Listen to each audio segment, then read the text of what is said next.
आप सभी लोग सुख चाहते हैं, लेकिन सुख चाहते तो हैं, पर सुख चाहने के लिए जहां दौड़ना वहां दौड़ते नहीं है, गलत दौड़ते हैं। हमारे शरीर में दो चीजें हैं, एक शरीर है, एक आत्मा। थोड़ा सा 5 मिनट का समय लेके मैं ये प्रश्न आपको उठाऊं और बहुत अच्छी बात आज आपको बता दूं, आपके बहुत सारे डाउट्स क्लियर भी हो जाएंगे। सुनो, हमारे शरीर और आत्मा अलग है, ये तो हम पहले भी आपको 1000 बार बता चुके हैं। क्या हम आंखों से देख सकते, आंखों से सुन सकते हैं? नहीं। क्या कानों से देख सकते हैं? नहीं। क्या हम नाक से खा सकते हैं? समझो, ईश्वर ने सब चीजें अलग अलग बनाई हैं। देखने के लिए आंखें हैं, सुनने के लिए कान। आंखों से सुन नहीं सकते, कानों से देख नहीं सकते, अलग है ना। उसी प्रकार शरीर का सुख है संसार। शरीर का सुख क्या है? संसार क्या है? शरीर का सुख। गाड़ी, बंगला, पत्नी, पुत्र, परिवार, ये कहां का सुख है? शरीर का।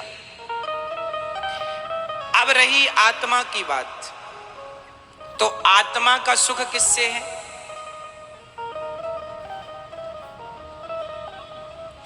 समझो, सिद्धांत को समझो, साइंस को समझो। चलो मैं साइंस से जोड़ता हूं इस सब्जेक्ट को। आप किसी भी वस्तु को ऊपर से छोड़ दीजिए, वो पृथ्वी पर जाके गिरेगा।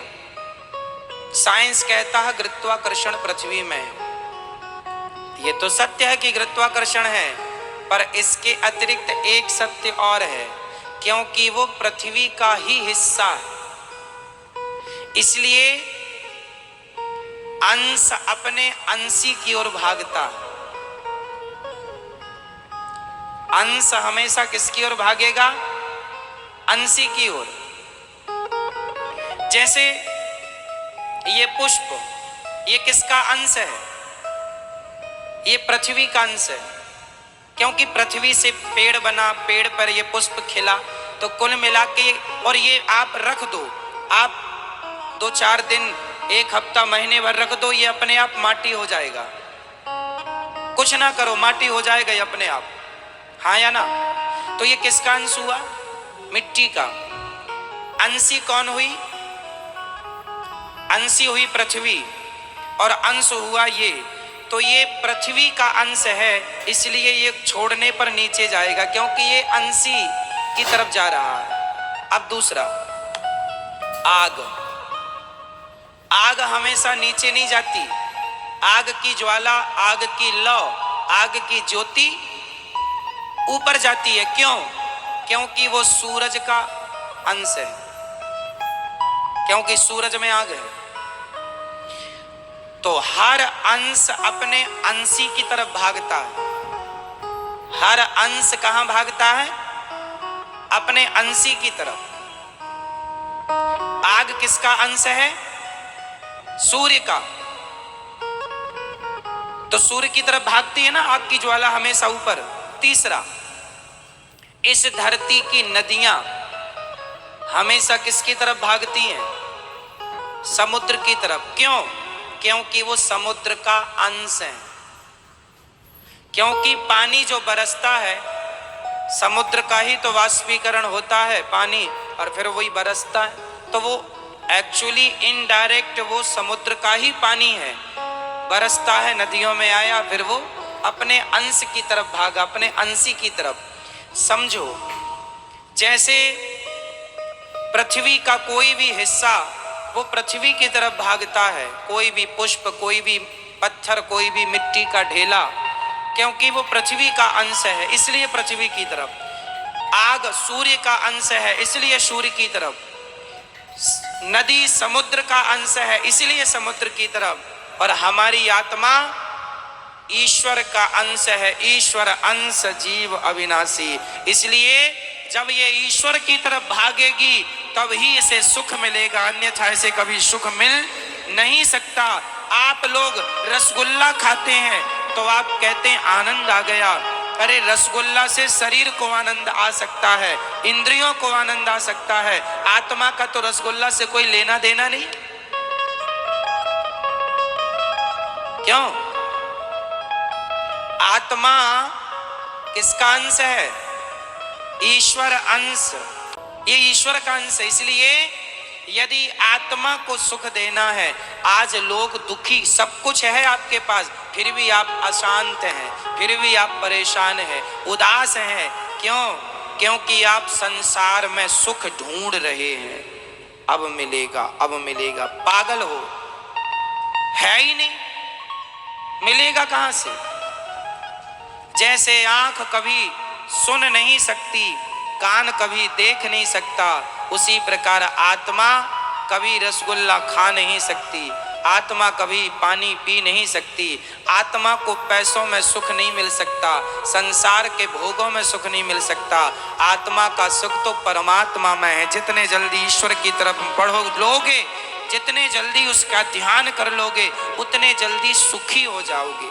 सुखी होना चाहते हो तो भगवान की तरफ बढ़ो।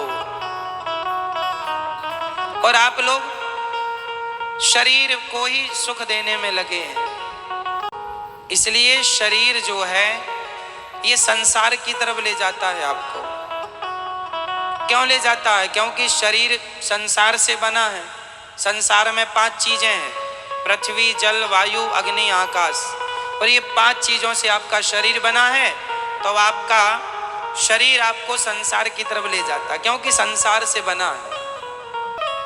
आपको आंख अच्छा अच्छा दिखाना चाहती है, इसको आप देख रहे हैं, आपको सुख मिल रहा है, पर यह सुख क्षणिक है। यह सुख क्या है? क्षणिक है, जरा सी देर का।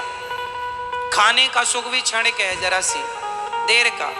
भोगों का सुख भी क्षणिक है, जरा सी देर का।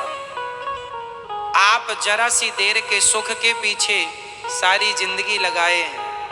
सारी जिंदगी आपको लगता है अरे वो करोड़पति बन गया, मैं भी बन जाऊंगा, मुझे भी सुख मिलेगा। सब करोड़पति बन रहे हैं। पूछ लो करोड़पतियों से वो कितने सुखी हैं।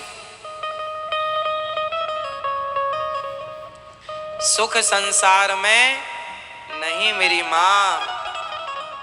शरीर का संबंध संसार से है, आत्मा का संबंध परमात्मा से है। और मैं शरीर नहीं, मैं आत्मा हूं। यदि यथार्थ सुख चाहते हो तो भगवान के बन जाओ। नाथ मैं आपको कभी भूलू नहीं, हे श्रीमन नारायण मैं आपको कभी, मैं उनका अंश हूं। पर विडंबना तो देखो, एक शेर का बच्चा गीदड़ों के झुंड में मिल गया, और गीदड़ों के झुंड में मिलकर वो भी गीदड़ों के संग रहने लगा, गीदड़ों की तरह व्यवहार करने लगा, खाने लगा, उन्हीं के संग सोए, उन्हीं के संग जागे, उन्हीं के संग रहे, उन्हीं को अपना बाप समझे, उन्हीं को माता। एक दिन शेर आया और शेर ने देखा कि मेरा कोई अपना आदमी गीदड़ों के झुंड में दहाड़ लगाई, तो उसके अंदर से भी वो शेर तो था ही, उसने भी दहाड़ा। शेर ने बुलाया, यहाँ तू शेर का बच्चा है, गीदड़ों के झुंड में क्या कर रहा है? बोले नहीं नहीं, हम तो गीदड़ ही है, ये सब हमारे रिश्तेदार हैं। शेर ने कहा पागल, तू शेर का बच्चा है, कब से गीदड़ों के? बोले बचपन से। एक्चुअली हुआ क्या था, ये अपनी माँ से बिछड़ गया और गीदड़ों के झुंड में मिल गया, वहीं पला बढ़ा तो अपने आप को वो गीदड़ मान लिया। उसी प्रकार तुम सब शेर के बच्चे हो, परमात्मा रूपी शेर के, लेकिन गीदड़ों के झुंड में मिलने से आप अपने आप को गीदड़ समझ रहे हैं। मैं गीदड़ हूं, मैं रामबाई हूं। ये अपने आप को रामबाई समझे बैठी है। मैं गीताबाई हूं, मैं सीता हूं, मैं अनुराग हूं, मैं अभिनव हूं, मैं नारायण हूं। आपने अपने आप को कुछ भी समझ लिया। ना तो आप सीताबाई हो, ना गीता हो, ना अंजलि हो, ना राम हो ना रघुनाथ हो ना तो घनश्याम हो, तुम शुद्ध आत्मा हो जो ईश्वर का अंश है, बस ये तुम्हारा परिचय है। पर संसार में आए हो गीदड़ों के झुंड में होने से, हुआ एक गीदड़ ने कहा हुआ, दूसरे हुआ हुआ, आज तक किसी ने नहीं पूछा क्या हुआ क्या हुआ, नहीं बस हुआ हुआ हुआ हुआ। बाप दादे कह रहे थे हुआ, तो ये भी चिल्लाई पड़ा है हुआ हुआ हुआ। क्या हुआ कोई नहीं पूछ रहा है, सब हुआ हुआ हुआ। ये बड़ी विडंबना। इसलिए मेरी माँ, ना तुम किसी की माँ हो, ना तुम किसी के बाप हो, ना तुम किसी की चाची हो, ना चाचा हो, ना नाना हो, ना नानी हो, तुम सिर्फ आत्मा हो जो परमात्मा से मिलने के लिए व्याकुल हो। वो तड़प जाग जाए तो मिलना भी होए, पर विडंबना तो ये है तड़पता ही नहीं आदमी। पत्नी के लिए रो रहा है, परिवार के लिए रो रहा है, भगवान के लिए नहीं रोता।